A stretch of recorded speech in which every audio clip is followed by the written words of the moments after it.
নমস্কার বন্ধুরা, নিয়ে আসলাম আর একটি চিকেনের রেসিপি। আজ বানাবো চিকেন মহারানি। এখানে আমি 800 গ্রাম চিকেন ভালো করে পরিষ্কার করে নিয়েছি। ম্যারিনেট করব, তার জন্য দিলাম 4 চামচ টক দই, 1 চামচ আদা বাটা, 1 চামচ রসুন বাটা, ছোট চামচের 1 চামচ কাশ্মীরি লঙ্কার গুঁড়ো, স্বাদ মতো নুন ও সাথে 1 চামচ কাসুরি মেথি দিয়ে চিকেনটা ভালো করে ম্যারিনেট করে রেখে দেবো 2 ঘন্টার জন্য। ম্যারিনেট করে চিকেনটা একটু রেস্টে রাখবো।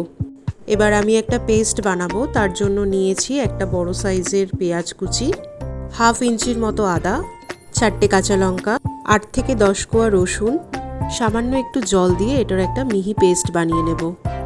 এবার কড়াই বসিয়ে কড়াইতে তেল দিয়ে কড়াইয়ের তেল গরম হয়ে এলে একটা বড় সাইজের কেটে রাখা পেঁয়াজ সেটা ভাজবো।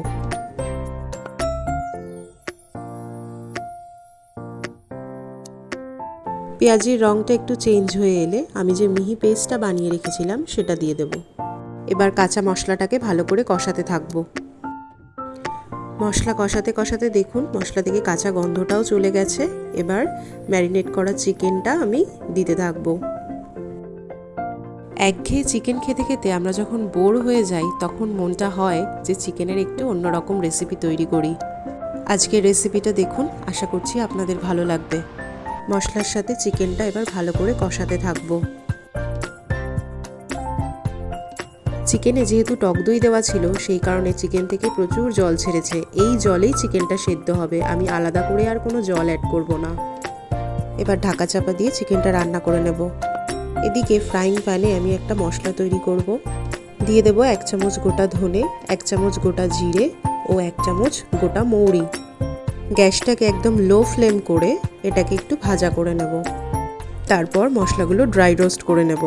এদিকে আমার চিকেনটাও সিদ্ধ হয়ে গেছে। এবার ড্রাই রোস্ট করে রাখা মশলাটা দিয়ে দেব, 3 চামচের মতো দেব। মশলা দিয়ে চিকেনটা আমি আবারও রান্না করে নেব।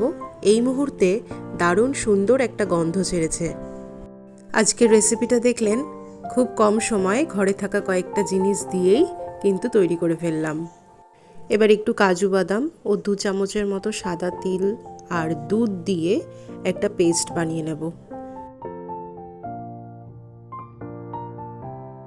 রেসিপিটাতে যেহেতু জলের কোনো ব্যবহার হচ্ছে না, সেক্ষেত্রে একটু দুধ ব্যবহার করা যেতেই পারে। পেস্টটা তৈরি করে নিয়েছি, এবারে ব্যবহার করব রান্নাতে। এই মুহূর্তে রান্নাটা নাড়াচাড়া করতে থাকবো, না হলে নিচে লেগে যাবে।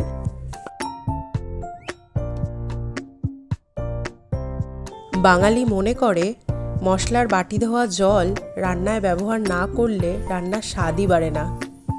এবার স্বাদ মতো একটু নুন দিলাম, তারপরে ওপর থেকে একটু কাসুরি মেথি ছড়িয়ে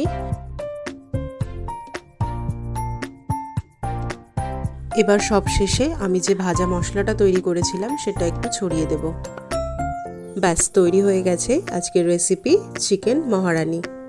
রাতের ডিনারে রুটি বা পরোটার সাথে একদম খাওয়াটা জমে যাবে।